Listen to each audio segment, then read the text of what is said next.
Welcome back. Time now 8:41. And so for nearly a month now, scenes like this have been common in Canada as wildfires continue to burn. Now, while we have seen air impacts to our quality here at home, the fires are also impacting the energy costs as well. Joining me is David Holt, the president of the Consumer Energy Alliance. Thank you so much for joining us. Appreciate it. Good to be here. Yeah, really devastating when you just see how much destruction these fires are causing. Right now, not under control at this point. And we know that one of the biggest pieces of this is the disruption to the oil production in Canada. But again, how is this going to impact us here as well as far as supply in the U.S.? Well, the upper Midwest, especially in the United States, relies a lot on Canadian oil. And we've already seen with the wildfires about 8 or 10% of our overall oil production in Canada shut down for a period of time. Now, all that's back online right now, but the wildfires, as you said, still rage on. So it's something really to watch. And when any percentage of U.S. oil supply is shut down for any meaningful period of time, prices go up. That means more for gasoline, more for diesel, more for home heating oil, and more for products that we buy that are made from oil or natural gas. And already with, price hikes that we're seeing with the tariffs, this is going to be another increased burden for a lot of people here.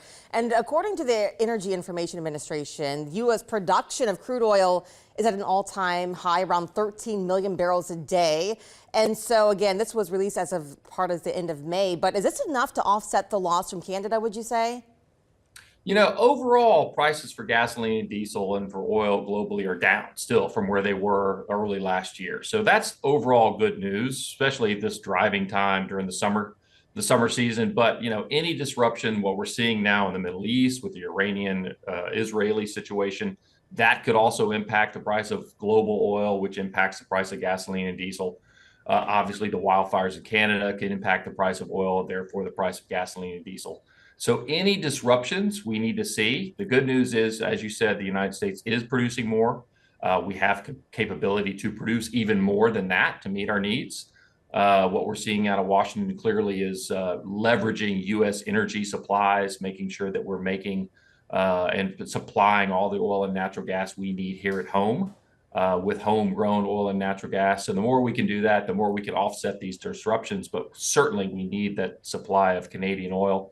And we pray for all our friends in Canada to make sure these wildfires end soon. Absolutely. I mean, truly just devastating all the way around. And so when we talk about increases, I know it may be hard to determine, but how much of an increase are we going to be expected to pay, would you say, through the summer?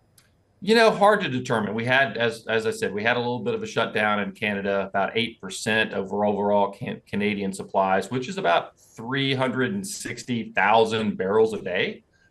So that's something to pay attention to. All that's back online right now, but the fires are not under control. So we may have another supply disruption. So anytime that happens, you can see a 1, 2, 3, 6 cent increase in the price of gasoline and diesel fairly quickly because we need that oil to come into the refining industry in the United States to make the gasoline and diesel. So when there's a disruption, a supply disruption, that impacts the supply of gasoline and diesel as well.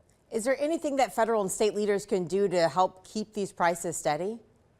Overall, making sure that our regulatory programs are correct at the federal level, at the state level, the redundant regulations, slowdowns. We saw a lot of energy policy slowdowns in the previous administration. That's clearly not the case with this administration. So making sure our regulatory environment is robust, making sure that the rules are carefully understood, that we have affordable, reliable, clean energy, and the federal government can grant some waivers for refining products if there is a supply disruption. So I'm sure the federal government's looking at that if they need to do a waiver in the Midwest to make sure that energy prices don't go up.